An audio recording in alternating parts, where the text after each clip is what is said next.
بہت تلاش کرنے کے بعد وہ اس عمارت تک پہنچ گیا جہاں آج اس کا انٹرویو تھا۔ وہ گھر سے نکلتے ہوئے سوچ رہا تھا کہ کاش آج اللہ میاں مجھے انٹرویو میں کامیاب کر دے۔ اگر کامیاب ہو گیا تو فوراً اپنے والدین کے گھر کو چھوڑ کر آفس کے نزدیک ہی کرائے پر رہنے لگوں گا۔ والدین کی روزانہ ڈانٹ پھٹکار اور روک ٹوک سے تو جان چھوٹے گی، میں تو بیزار ہو گیا۔ صبح غسل خانے جانے لگو تو حکم ہوتا ہے پہلے بستر کی چادر درست کرو، سو کر اٹھنے کی دعا پڑھو، غسل خانے سے نکلنے ہوگا، نل بند کیا، غسل خانہ صاف کیا، تولیہ پھیلایا جگہ پر، ناشتہ کر کے گھر سے نکلنے کا سوچو تو حکم ہوگا، کمرے کا پنکھا اور لائٹیں بند کی۔ نوکری مل جائے تو ان سب باتوں سے نجات بھی مل جائے گی۔ ایک حال میں بہت سے امیدوار بیٹھے تھے اور بلائے جانے کا انتظار ہو رہا تھا۔ اس نے دیکھا کہ برآمدے کی بتی ابھی تک جل رہی ہے۔ امی کی ہدایت یاد آ گئی تو بجھا دی۔ آفس کے دروازے پر کوئی نہیں تھا، برابر میں رکھے ہوئے واٹر کولر سے پانی رس رہا تھا۔ والد صاحب کی ڈانٹ یاد آ گئی، فوراً اس کو بند کر دیا۔ ملازم نے آ کر بتایا انٹرویو دوسری منزل پر ہوگا۔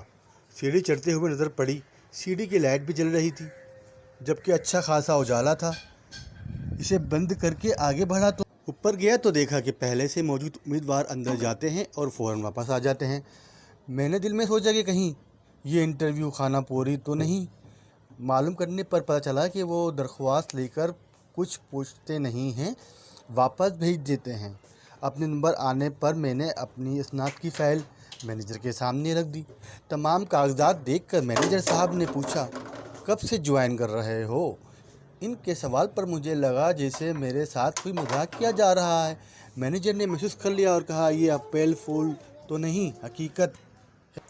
پھر اسے بیٹھنے کا اشارہ کرتے ہوئے کہا آج کے انٹرویو میں ہم نے کسی سے کچھ پوچھنا نہیں ہے، صرف سی سی ٹی وی کیمرے میں سب کے ساتھ تمہارا برتاؤ بھی دیکھنا ہے۔